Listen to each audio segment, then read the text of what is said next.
संचालक महोदय, नेपाल की पावन पवित्र धरती पर विभिन्न देशों से आए हुए सम्मानित जनता का हार्दिक अभिनंदन स्वागत करती हूँ। हेलो, जैसा कि कार्यक्रम है, मेरे इंडिया में एक ऐसा था कि बाल विवाह बहुत जोरों से था, यानी 5 साल की बच्चियों की शादी कर दी जाती थी। लेकिन जब से मेरे देश का संविधान बना, बाबा साहब भीमराव अंबेडकर जी ने, तब से उन्होंने कानून बनाया तो बाल विवाह बहुत कम हो गया है।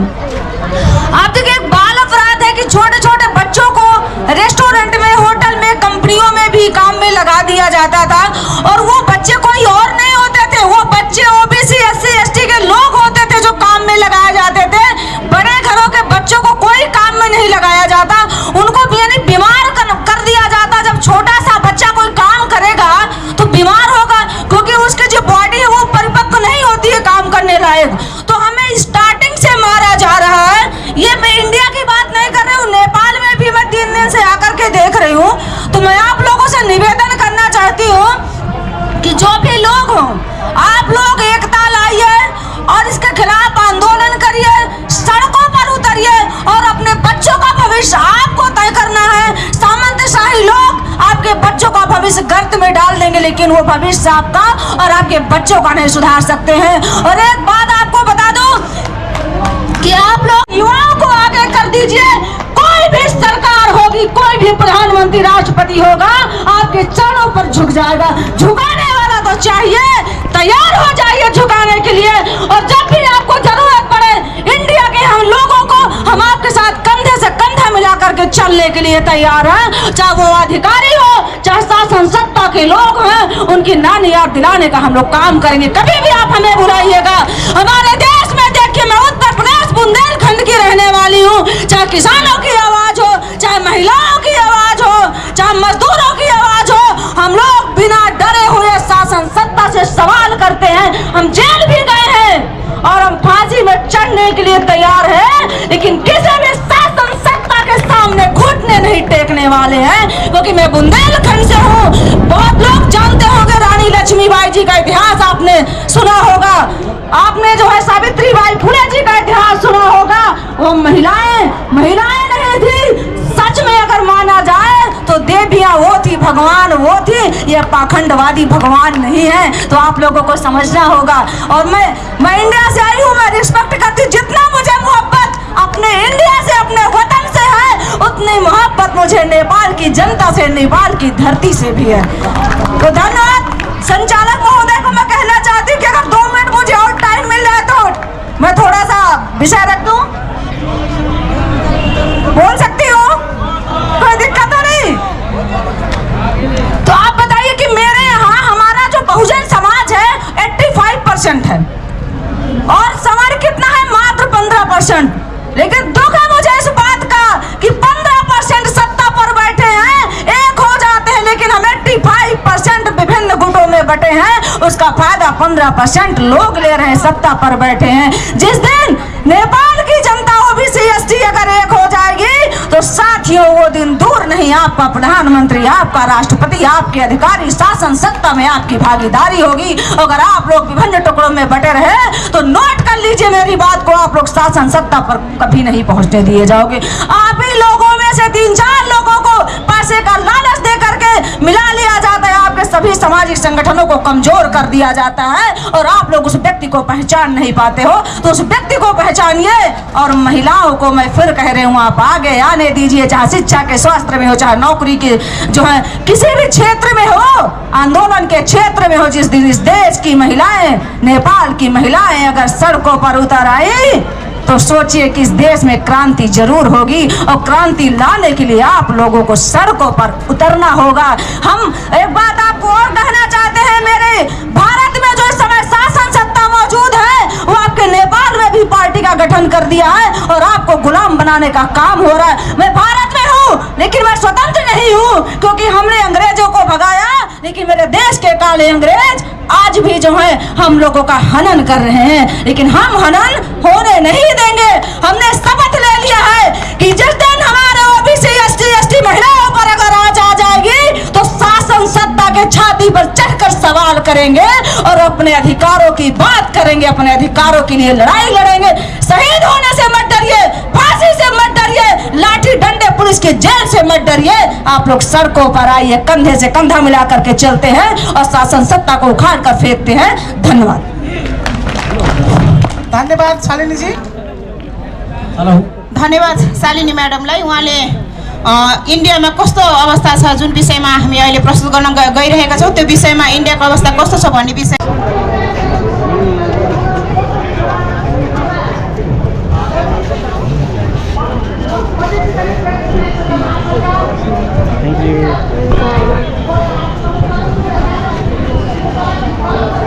यसो भएर सर्टकट भनिदिनु न। यो चाहिँ होइन, अब यहाँ संस्था छ होइन, हजुर, संस्थाबाट चाहिँ हामीले खोलेको हो। अनि यो WSF र अनि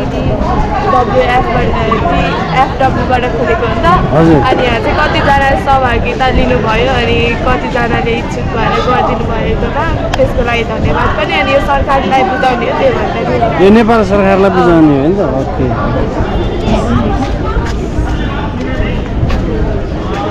के हो नरेन्द्र पासवान घर रौतहट जिल्लाको गाउँ हो।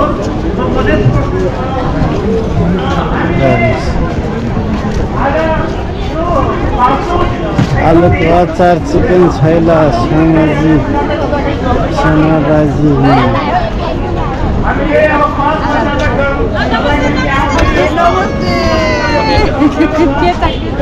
खाएर महिना लाग्यो।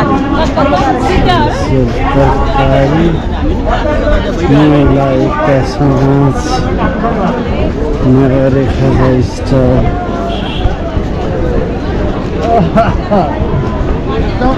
चिकन बिरयानी,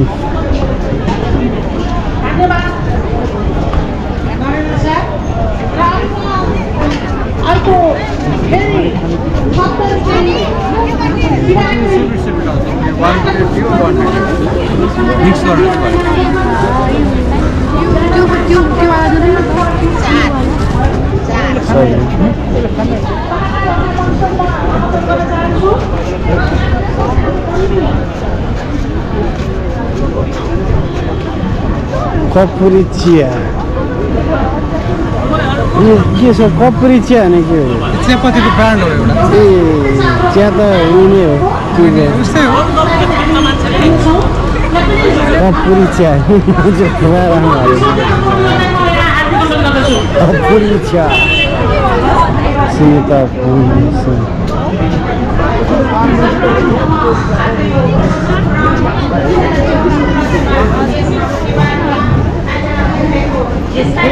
हाम्रो संस्था दलित जनकल्याण पनि प्रस्तुति गर्न अवसर दिनुभएको लागि म हाम्रो संस्थाको तर्फबाट र मेरो तर्फबाट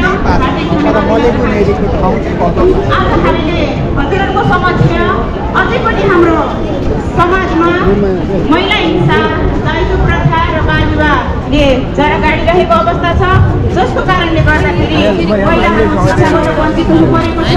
त्यति मात्र नभएर महिलाहरूलाई पढायो भने धेरै दाइजो दिनुपर्छ भनेको कारणले गर्दाखेरि पुरुषहरूले जति पढेको छ महिलाहरूले पनि त्यति नै पढेको छ भने पुरुषहरूको चाहिँ पढाइको तुलना हुन्छ भने महिलाको चाहिँ त्यो पढाइको कुनै तुलना हुँदैन। त्यही भएको कारणले गर्दाखेरि जब महिला चाहिँ 10 वर्ष अथवा 15-16 वर्षको उमेर हुन्छ, त्यस पछाडि चाहिँ महिलालाई अब यसको योग्य वर खोज्नको लागि परिवारको चिन्ता सुरु हुन्छ। त्यस्तै कुराहरूलाई समेटेर त्यसै गरी अर्को कुरा दाइजोको कारणले गर्दाखेरि अहिले हाम्रो समाजमा महिला हिंसाका घटनाहरू पनि दिन प्रतिदिन बढिरहेको छ, जसको कारणले गर्दाखेरि महिलाहरूले चाहिँ आत्महत्या जस्तो बाटोहरूलाई चाहिँ अप्नाउनु परिरहेको अवस्था छ। त्यसै कुराहरूलाई हामीले आज समेटेर दलित जनकल्याण युवा क्लब नाहान सिन्हाको टोलीले हजुरहरूको समक्ष एउटा नाटक लिएर उपस्थित भएका छौँ। यस नाटकमा उपस्थित भएर सम्पूर्ण टिमलाई, कलाकार साथीहरूलाई आफ्नो नाटक प्रस्तुत गरिदिनुको निम्ति म हार्दिक अनुरोध गर्दछु।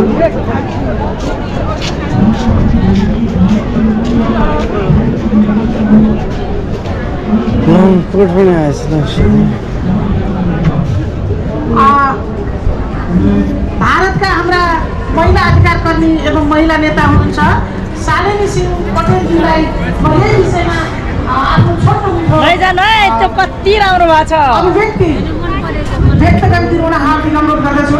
प्लिज शालिनीजी कम यहाँ। कति हिरोनी देखिनु भएको छ त्यो।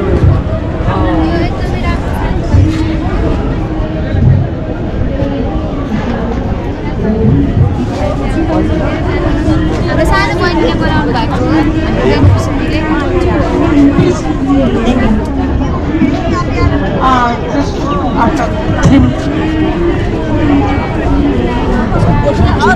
धन्यवाद।